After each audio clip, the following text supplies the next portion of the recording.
A morte venceste, o véu tu rompeste, a tumba vazia, a glória está. O céu te adora, proclama tua glória, pois ressuscitaste e vive está.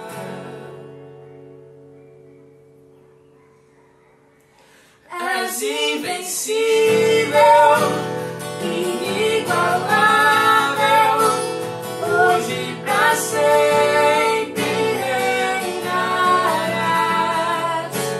Teu é o reino, tua é a glória, acima de todo nome está. Poderoso esse nome é. Poderoso esse nome é, o nome de Jesus, meu Rei. Poderoso esse nome é, mais forte que tudo é.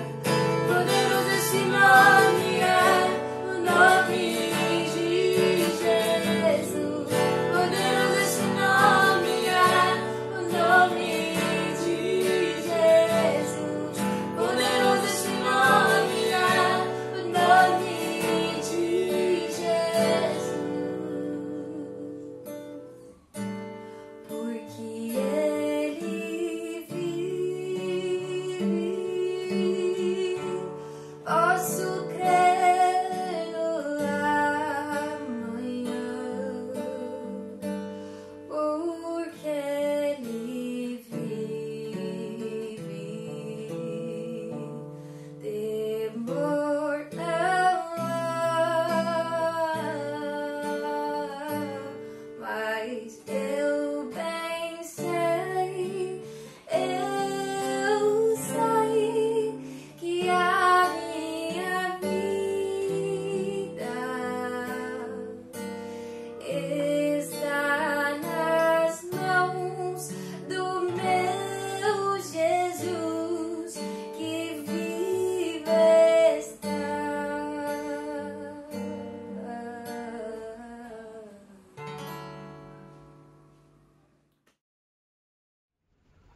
Olá pessoal, bom dia. Vamos então aqui iniciar mais uma aula panorâmica sobre o Antigo Testamento. Vamos continuar conversando a respeito do livro de Josué, sobre tudo aquilo que ele tem para nos ensinar.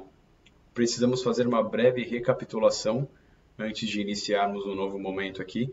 Lembrando então que o livro de Josué conta um pouco sobre a transição da liderança do povo de Israel até meados de entrar na Terra Prometida. O líder era Moisés, aquele que tirou o povo do Egito e atravessou com eles o deserto. Só que Moisés falece e quem toma a liderança, quem tem a tarefa, a incumbência dada por Deus de liderar os israelitas na posse, na tomada da Terra Prometida, é Josué. Nós vimos que essa tarefa era fácil, mas não era. Era fácil porque o Senhor já tinha a promessa de que a terra seria deles, de que o Senhor honraria a sua parte da aliança, que o Senhor seria fiel ao que ele deixou aos antepassados como promessa, dizendo que eles teriam a terra deles. Mas não era uma tarefa tão fácil assim, porque como nós vimos no primeiro capítulo de Josué, isso exigiria de Josué força e coragem. Não seria fácil, ele precisaria estar com a mente, com o coração totalmente ligados em Deus para que as coisas acontecessem do modo como elas deveriam acontecer. E então nós começamos a estudar um pouco a história do livro. Nós estudamos um pouco sobre o capítulo 2, onde encontra-se a narrativa de Raabe, né?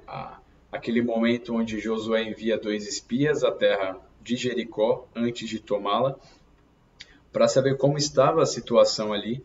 Vimos e estudamos que isso demonstrou, do ponto de vista de Josué, uma não confiança plena em Deus. Ele precisou enviar 2 espias, por mais que o Senhor já tivesse dito que a terra seria deles.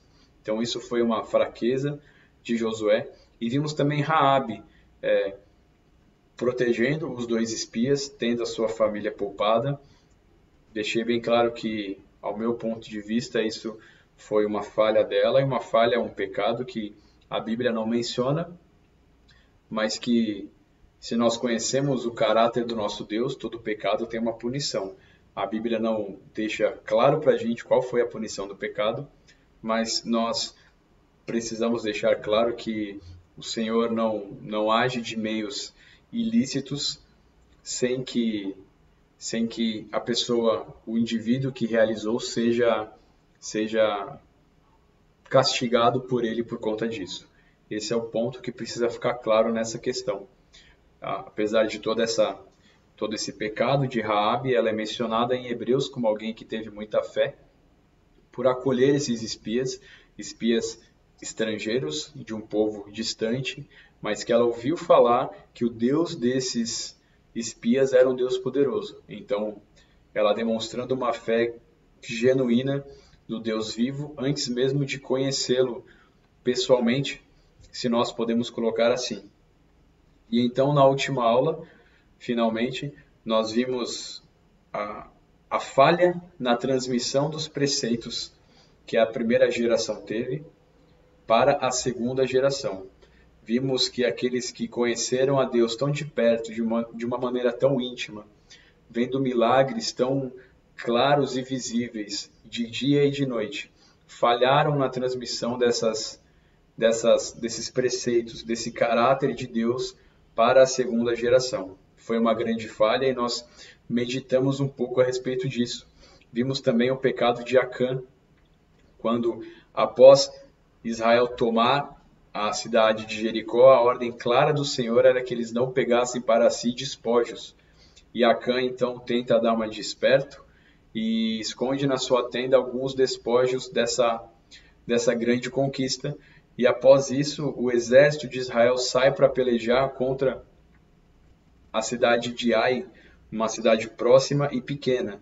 E por conta do pecado de Acã, o exército de Israel não tem sucesso nessa campanha militar, eles voltam derrotados, o povo todo fica assustado, fica sem entender o que está acontecendo, por que eles perderam. E Josué então ora e o Senhor revela que eles perderam porque existem coisas escondidas no acampamento, que é o texto que está na sua tela, Josué 7, do 10 adiante, foi o último slide que nós estudamos na aula passada. E o texto deixa claro, né, no final do versículo 13 ali, na verdade no versículo 13, que diz: vá, santifique o povo, diga-lhes, santifiquem-se para amanhã, pois assim diz o Senhor Deus de Israel. Há coisas consagradas à destruição no meio de vocês, ó Israel. Vocês não conseguirão resistir aos seus inimigos enquanto não as retirarem. Então, o fracasso de todo o povo de Israel, de toda aquela campanha militar, se deu por conta de um homem. E vimos como o pecado de uma pessoa pode afetar todo o corpo. Vimos como o Senhor dá importância para esse senso de unidade. Se um pecou, todos são castigados. E então esse foi o último slide que nós tivemos na última aula. Hoje nós vamos continuar o livro de Josué, um livro que ainda tem muito para nos ensinar. E hoje então vamos partir do capítulo 9. Peço que você abra sua Bíblia, abra seu aplicativo. Tomando água, que eu estou com uma tosse seca, chata, mas estou bem. Então, Josué 9, um texto bem legal, que nós vamos ler. Deixa eu projetar aqui para vocês.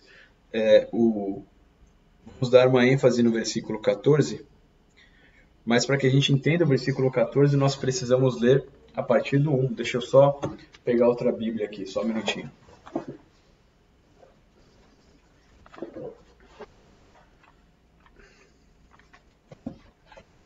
Essa versão aqui é mais tranquila da gente entender.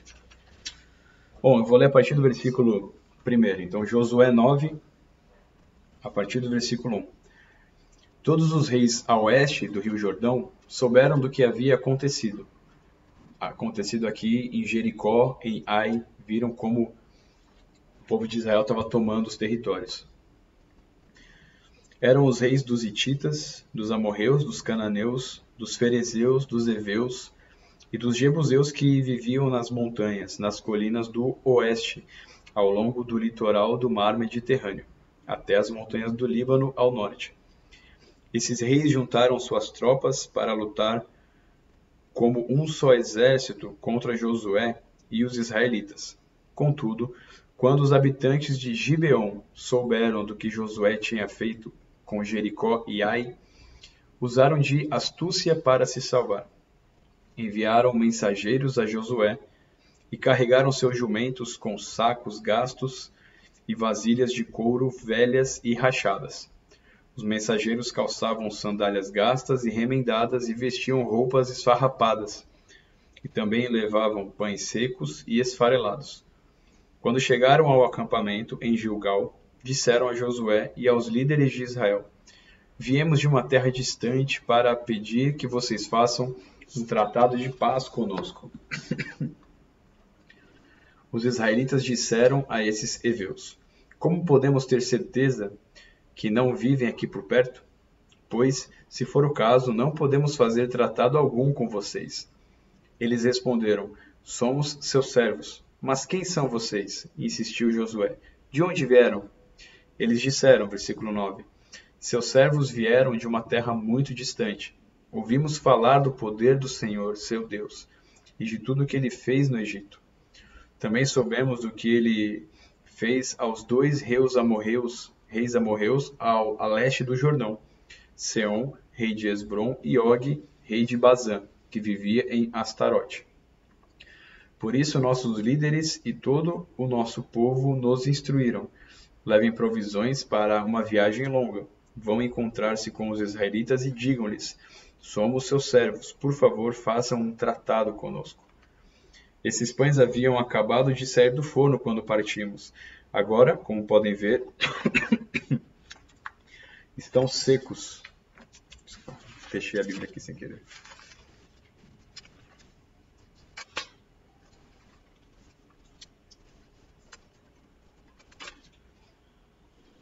Desculpa, versículo 12. Estes pães haviam acabado de sair do forno quando partimos. Agora, como podem ver, estão secos e esfarelados. Estas vasilhas de couro estavam novas quando as enchemos, mas agora estão rachadas, e nossas roupas e sandálias estão gastas da viagem extremamente longa. Os israelitas examinaram as provisões deles, mas não consultaram o Senhor a respeito. Josué, versículo 15, fez um tratado de paz com aqueles homens e garantiu que pouparia a vida deles, e os líderes da comunidade confirmaram o acordo com um juramento. O que está acontecendo aqui? O rei de Gibeon fica sabendo do poder do nosso Deus e sabe que o povo de Deus está implacável contra outras nações. Eles estão aniquilando outras nações. E eles pensam, então, vamos ter que enganar esse povo, porque eles vão nos matar a qualquer momento. Então eles enviaram 2 mensageiros com roupas gastas, parecendo viajantes de longa data, para encontrarem-se no acampamento de Israel e proporem um tratado de paz. E o versículo 14, que é o versículo que está na tela, diz que os israelitas examinaram as provisões dos heveus, mas não consultaram o Senhor. Então Josué fez um acordo de paz com eles, garantindo poupar-lhes a vida, e os líderes da comunidade o ratificaram com o juramento. A partir desse momento, então, o povo de Israel e o povo de Gibeon tinham um pacto que não poderia ser quebrado, um pacto de aliança entre nações. Isso era algo extremamente bem guardado na época, não era algo que poderia se voltar atrás. Então, o povo de Deus é enganado, é passado para trás, por não consultar o Senhor. Versículo 16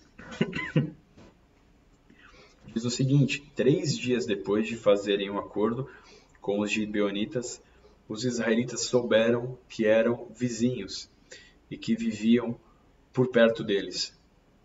O povo de Israel é enganado, é facilmente ludibriado por não consultar o Senhor. Israel peca não apenas em firmar uma aliança com um povo estrangeiro, mas também por não consultar ao Senhor. E esses 16 primeiros versículos do capítulo 9 já nos trazem muitas lições, já nos trazem muitas implicações. Quantas vezes nós tomamos atitudes sem consultar o nosso Deus? Quantas vezes nós somos enganados pelas circunstâncias, pelas pessoas, por qualquer coisa que seja, por não consultar ao Senhor. Eles sabiam que não poderiam fazer acordos com povos de nações próximas. E então, baseado no depoimento desses dois espias, eles chegam à conclusão de que eles realmente são de longe, porque eles aparentam ser um povo distante. E fazem esse acordo. E eu coloco aqui algumas coisas para a gente pensar. Quantas vezes somos enganados por não buscar ao Senhor antes de tomarmos decisões em nossas vidas? Quanta tristeza poderia ter sido evitada? Quantas vezes somos enganados pelas aparências? É para você pensar.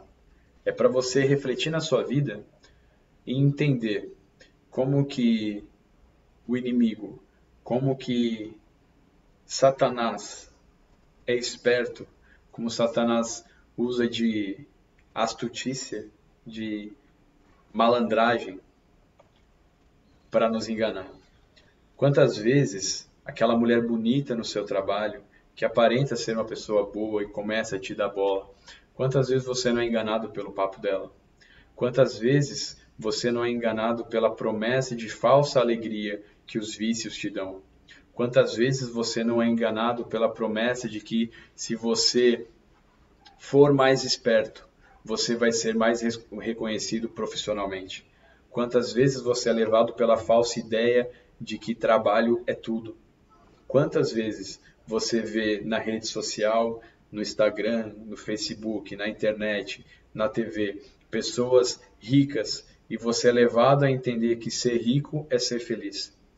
Quantas vezes você faz de tudo para alcançar o que essas pessoas têm e não percebe que está sendo enganado? Quantas vezes você percebe que está sendo levado como um patinho para a armadilha de Satanás? Uma aliança, essa aliança que é firmada nesse capítulo, nos versículos 14 a 15, era uma aliança que não podia ser revogada.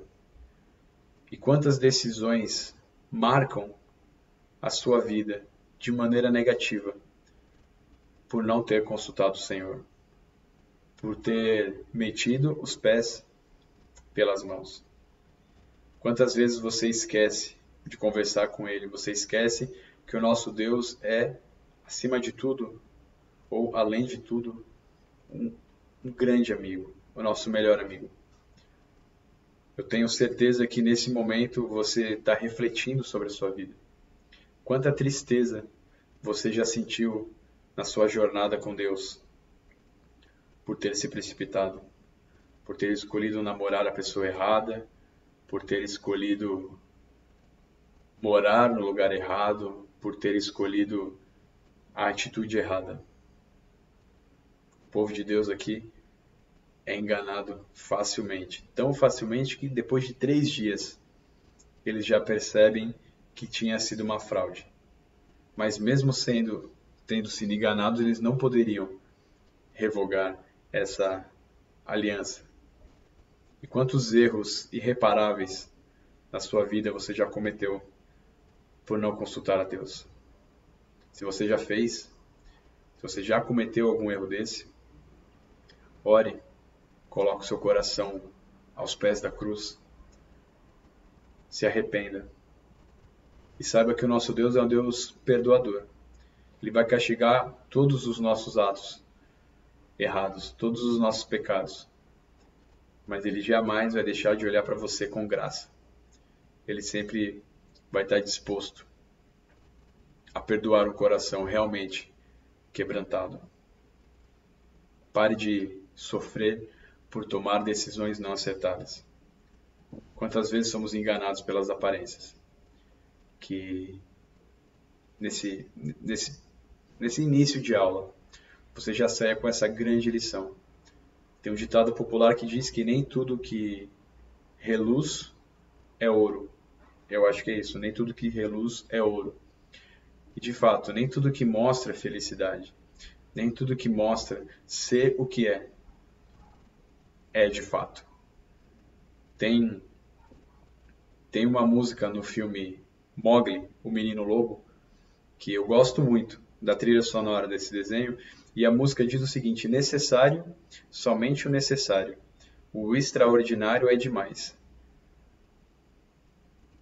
Quantas vezes a gente não vive com essa verdade, entendendo que Deus nos dá o que de fato nós precisamos?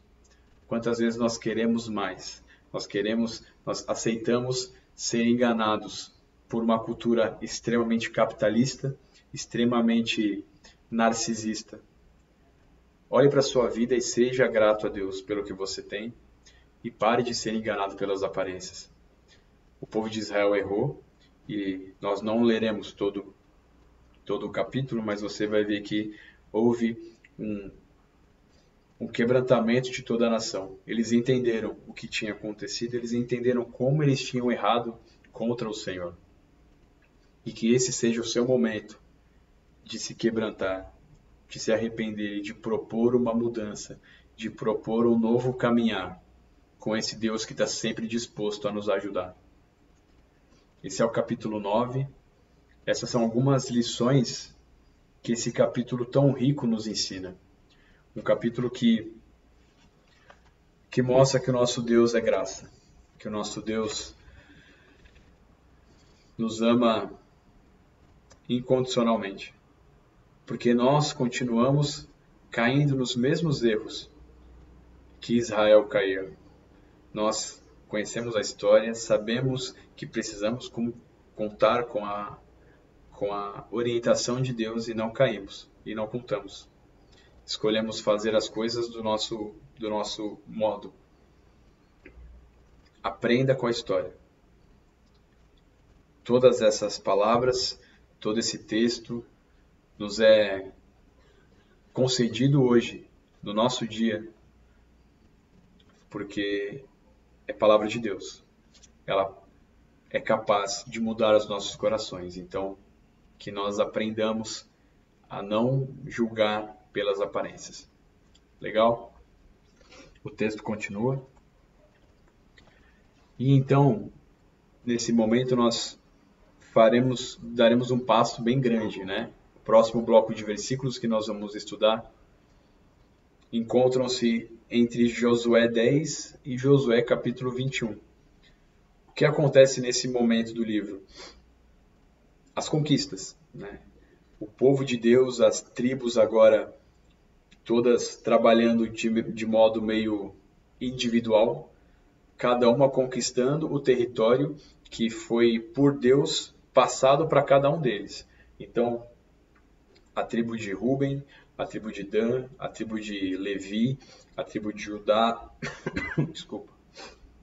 Cada uma das tribos tem o dever de conquistar a sua terra que foi designada por Deus. Então, é um bloco grande de capítulos, mas todos eles tratam basicamente dessa ideia das campanhas militares que Israel enfrentou e conquistou na posse da terra prometida. Porém, existem alguns versículos que nós precisamos ler para entender um princípio que a palavra de Deus nos traz.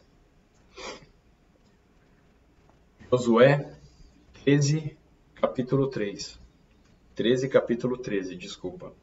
Mas os israelitas não expulsaram os Gesuritas e Maacatitas, de modo que até hoje continuam a viver no meio deles. Então teve um povo que o povo de Israel não expulsou. A ordem era clara, que eles expulsassem todas as nações que habitassem na terra prometida. Com essas, eles não poderiam fazer acordos. Aqui, em Josué 13:13, nós vemos que alguns povos permaneceram ali e até a data da escrita continuam a viver no meio do povo de Deus. Será que esse caso foi uma exceção? Eu acho que não.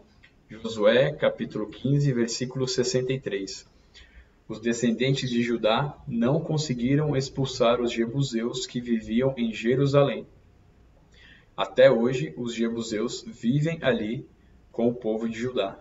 Então, mais um povo que não foi expulso do modo que deveria ser expulso da terra prometida. Os descendentes de Judá não conseguiram expulsar. E daqui a pouco a gente conversa sobre isso. Mas será que são só esses dois casos? Josué capítulo 16, versículo 10.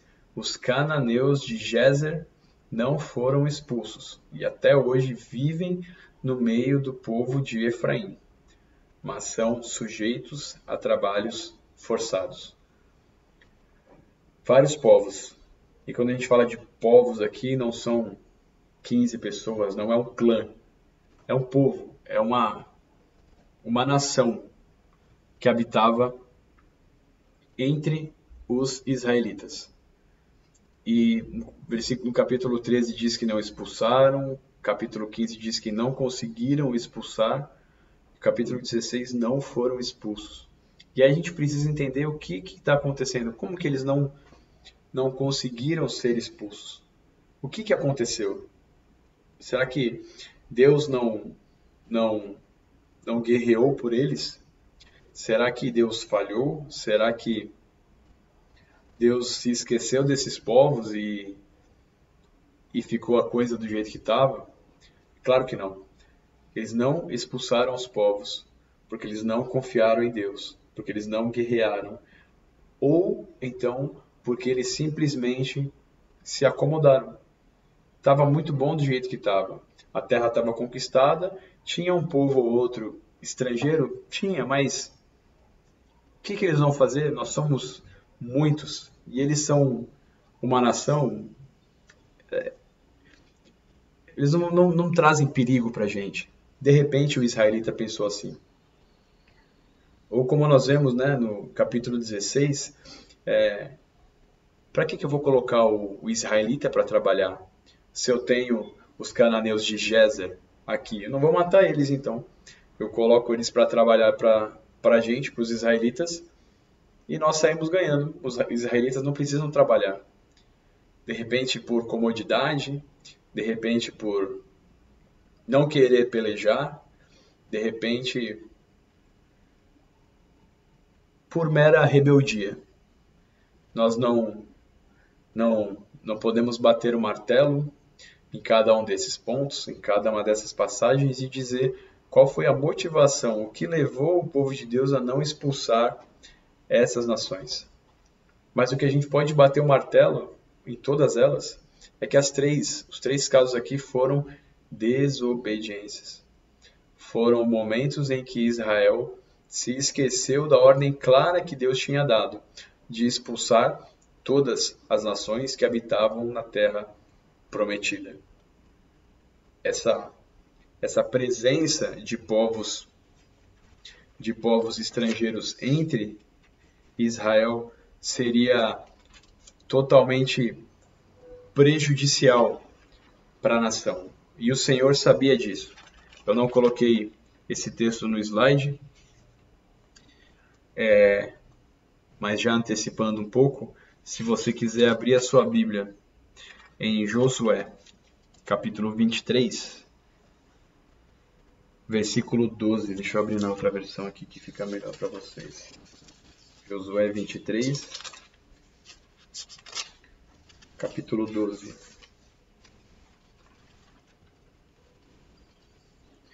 Josué 23, 12. Mas, se vocês se desviarem dele e se apegarem aos costumes dos sobreviventes das nações que ainda restam no meio de vocês, e se casarem com eles, e eles com vocês, versículo 13, saibam com certeza que o Senhor, seu Deus, não expulsará essas nações de diante de vocês. Ao contrário, elas serão isca e armadilha para vocês, chicote em suas costas e, e espinhos em seus olhos, e vocês desaparecerão para sempre desta boa terra que o Senhor, o seu Deus, lhes deu. Essa advertência que nós temos aqui em Josué capítulo 23 são os últimos momentos de vida de Josué. Ele está dando as últimas orientações para o povo de Deus e está deixando claro o seguinte: lembra aquelas nações que vocês não expulsaram? Tudo bem, tomem muito cuidado, porque elas serão um espinho nas costas de vocês. Elas atrapalharão o modo de vida de vocês. Não deem os seus filhos a casamento para os filhos deles, e nem vice-versa, porque isso vai trazer uma contaminação do povo de Deus. E nós conhecemos a história, né? Apesar de estarmos fazendo um panorama aqui, você deve conhecer a história e sabe que esse povo de Israel futuramente vai para o cativeiro, vai para o exílio babilônico por desobedecer a Deus, por deixar de adorar a Deus e adorar a diversas outras entidades, a diversos outros falsos deuses. E isso foi extremamente danoso para o povo de Israel. E ali eu coloco: uma meia obediência é uma desobediência completa. Nosso Deus nos dá ordens claras para o nosso bem, para que não soframos, antes, para que tenhamos alegria verdadeira. Nós já falamos um pouco sobre os costumes que essas nações que habitavam na Terra Prometida praticavam. E nós vimos como eram práticas repugnantes, não só aos olhos de Deus, mas aos olhos das demais nações. Eles sacrificavam crianças, eles faziam culto aos mortos, eles tinham uma série de práticas que eram antiéticas para o seu contexto ali. E quando o nosso Deus fala para que o povo de Israel não se case, não tenha relacionamento com outros povos, ele não está sendo de maneira nenhuma fazendo acepção entre um povo e outro. Mas ele sabe que os costumes de uma nação automaticamente influenciariam outras nações. O exemplo de Raabe que nós comentamos, Raabe era alguém que não era do povo de Deus, mas foi inclusa, agora ela está junto do arraial do povo de Deus, e olha só, faz parte da linhagem do nosso Cristo. Então, é muito importante essa questão ficar clara. O nosso Deus não é um Deus exclusivamente protetor dos judeus ou dos israelitas, mas ele sabia que as práticas que os demais povos praticavam influenciaria diretamente na adoração, na santidade do povo de Deus. E para a gente pensar, quantas nações vizinhas, né, usando essa analogia, nós temos permitido que habitem nas nossas vidas, nos nossos corações.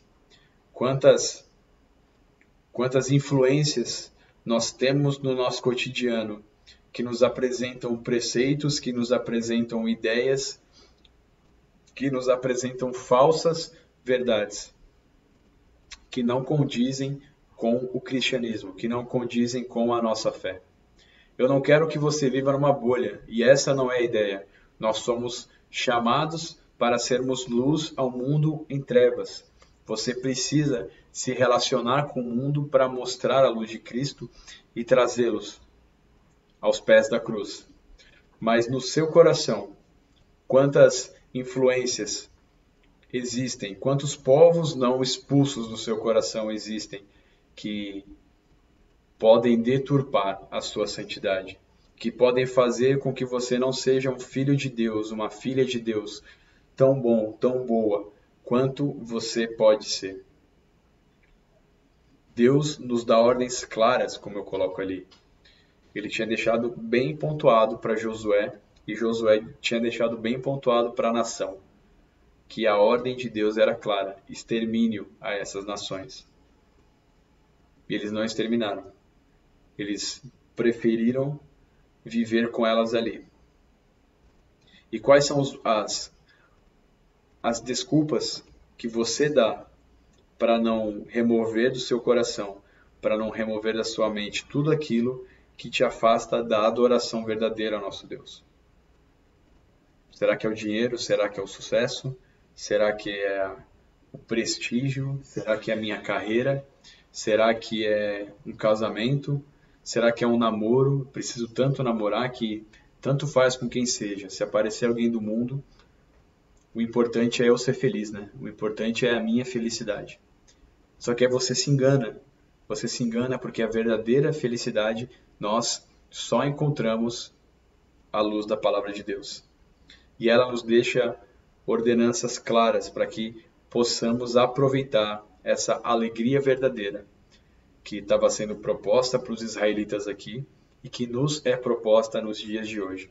Somente em Cristo, somente à luz do sacrifício dele na cruz, nós podemos ser completamente felizes.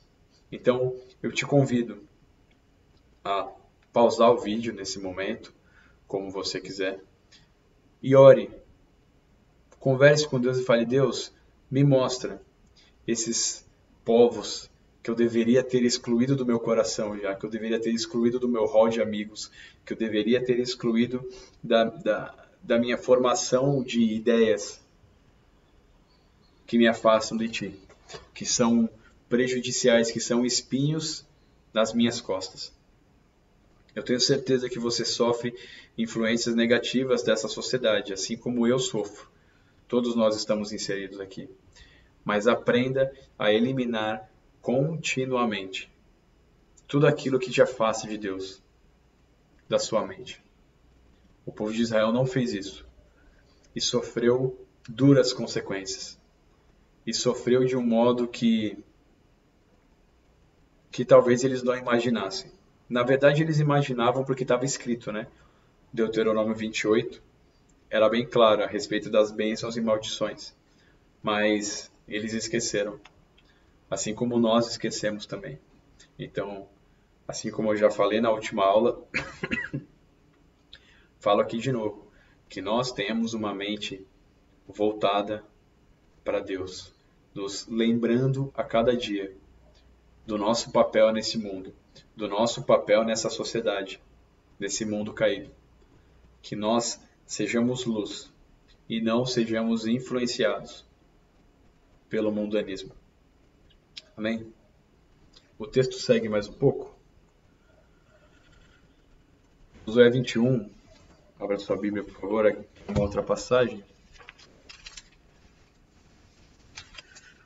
O final de Josué 21, os últimos versículos. A partir do 43. Diz assim: Assim, o Senhor deu aos israelitas toda a terra que tinha prometido sob juramento aos seus antepassados, e eles tomaram posse dela e se estabeleceram ali. O Senhor lhes concedeu descanso de todos os lados, como tinha jurado aos seus antepassados. Nenhum dos seus inimigos pôde resisti-los, pois o Senhor entregou a todos eles em suas mãos. E o versículo 45: De todas as boas promessas do Senhor à nação de Israel, nenhuma delas falhou. Todas elas se cumpriram. Aqui em uma outra versão,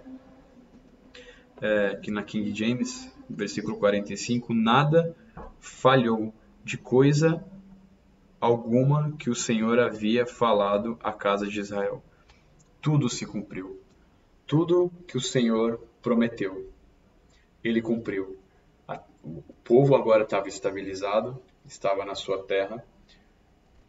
Versículo 44, houve paz. Eles não tinham mais aquela tensão de estar atravessando um momento de conquista. Agora a terra já estava conquistada. A partir desse momento, surge uma nova época na nação de Israel. Né? Nós estamos no capítulo 21, partindo para o final de Josué, e como você sabe, o próximo livro é o livro de Juízes. Os Juízes, falarei mais na próxima aula, mas é um livro que se passa num contexto onde a nação já está bem estruturada, geograficamente falando. Eles não estão mais em guerra, em campanha militar. E Deus cumpriu todas as suas promessas até esse momento da história, até essa passagem em Josué e até os dias de hoje. O nosso Deus não falha. Tudo que Ele promete, Ele cumpre. Independente do nosso coração predisposto à maldade, Ele é fiel à sua aliança. Ele nos pune, Ele nos corrige, Ele nos adverte, Ele nos castiga, mas Ele é fiel à sua aliança. Obedeçamos a Ele. Obedeçamos não simplesmente pelo fato de Ele cumprir as suas promessas, mas porque somente Ele é capaz de não quebrar regra nenhuma nessa grande vida que nós temos. Só Ele é capaz de ser totalmente fiel. Por isso que quando nós dizemos que Deus é fiel, é porque só Ele é fiel. O seu pai, em algum momento, pode não ser fiel a você. A sua mãe pode não ser fiel a você. A sua esposa pode não ser fiel a você. O seu patrão, o seu pastor. Porque todos nós somos pecadores. Mas o nosso Deus é o único que é fiel, que cumpre tudo aquilo que Ele prometeu. E glória a Deus por isso. Glória a Deus porque Ele é soberano. Nós podemos descansar num Deus que é capaz de realizar tudo aquilo que Ele tem para nós. Tudo aquilo que Ele escreveu vai se cumprir, porque somente Ele é o Todo-Poderoso. E glória a Deus por isso. Nós então estamos encerrando nesse momento o livro de Josué. E aqui eu coloquei Josué em poucas palavras, ficaram alguns parágrafos aqui pra gente, tá? Mas vamos ler com calma. Finalmente Israel pisava em seu próprio solo. A promessa feita a seus antepassados agora se cumpria. Êxtase e alegria brotam em seus corações. O grande guerreiro soberano não só lhes dava a terra, mas também pelejaria por eles, a fim de expulsar seus inimigos de lá. A vitória era certa e garantida. O povo podia descansar nessas verdades. Entretanto, essa linda história é maculada por notas tristes do pecado do coração humano. As ordenanças do General Supremo, nosso Deus, não foram obedecidas. A vitória fora alcançada, mas não por algum mérito ou merecimento daqueles que tinham tudo para alcançarem a plena felicidade em Cristo. A vitória foi alcançada, mas não porque o povo de algum modo mereceu ou porque o povo de algum modo fez aquilo que era esperado. Não.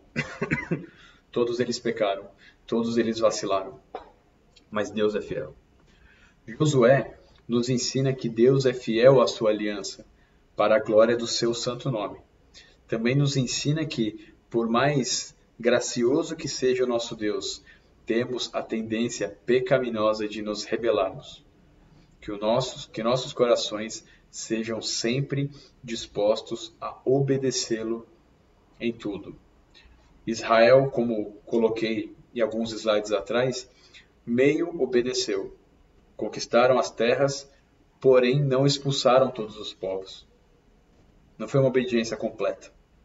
Logo, uma desobediência. Que nós sejamos dispostos e tenhamos corações humildes e quebrantados para obedecer o nosso Deus em tudo. É fácil? Não é fácil. Josué precisava de força, ser forte e corajoso. Nós, muito mais. Mas é possível. É possível porque nós não pelejamos sozinhos. É possível porque nós não estamos sozinhos nessa luta. Independente do adversário, independente do problema que se levante sobre as nossas vidas, o nosso Deus é infinitamente maior. Podemos passar por momentos de provação, podemos passar por momentos de tristeza, podemos até andar no vale da sombra da morte. Mas, porém, todavia, o nosso Deus nunca se distancia de nós. Se nós estivermos dispostos a obedecê-lo em tudo, ele jamais se afastará de nós, porque isso é o que ele promete para nós. Ele estará conosco todos os dias até a consumação dos séculos. Então, você pode estar passando por um grande problema. A nossa nação, o mundo está passando por um grande problema. Mas eu posso dormir e descansar em paz, como diz o salmista, porque eu sei que é o Senhor que cuida de mim. O mercado financeiro pode estar bagunçado. Eu posso não saber se amanhã vou ter um emprego, mas eu posso descansar tranquilo, porque é o Senhor que está comigo. Tem uma banda chamada Crombie, e eles têm uma música chamada Guidon, e a letra diz o seguinte: eu sigo certo na contramão do meu desejo equivocado. Passei no meio da confusão, andando sempre orientado. Eu não pedalo sozinho, não. Quem foi que disse que eu controlo meu guidão? Quem me guia é quem me fez. E eu vivo um dia de cada vez, que é para eu não me perder, nem me equivocar no meu querer. Quem me guia é quem me fez. E eu vivo um dia de cada vez. Que nós possamos viver um dia de cada vez, sabendo que nós não controlamos o guidão das nossas vidas. Que Deus está no comando. Que nós precisamos pedalar. Né? Usando a analogia que foi usada na aula passada, nós precisamos pedalar. Mas quem controla o meu guidão, e espero que quem controle o seu guidão, seja o Deus Todo-Poderoso. Amém? Espero que tenha sido um livro edificante para a sua vida. Espero que você esteja empolgado para as próximas aulas, porque vem aí muitas histórias que revelam preceitos, que revelam a grandiosidade do nosso Deus. Amém? Vamos orar. Deus, muito obrigado, Pai, porque o Senhor sempre foi soberano. Obrigado porque o Senhor está no controle de toda a história e cuida do seu povo. Obrigado, Pai, porque podemos descansar num Deus que tudo sabe, que tudo vê, que tudo ouve, que tudo conhece. Nos ajuda, Pai, a te obedecermos em tudo, sabendo que não existe nada melhor nessa vida do que desfrutar da alegria de estar rendido aos seus pés. Nos dá novamente a alegria da nossa salvação. Que nós possamos compartilhar com esse mundo tão sedento de esperança, que nós cremos no único Deus que é a esperança. Obrigado, Pai, porque Tu és, independente do que nós sejamos. Em nome de Jesus. Amém.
morte me livrou.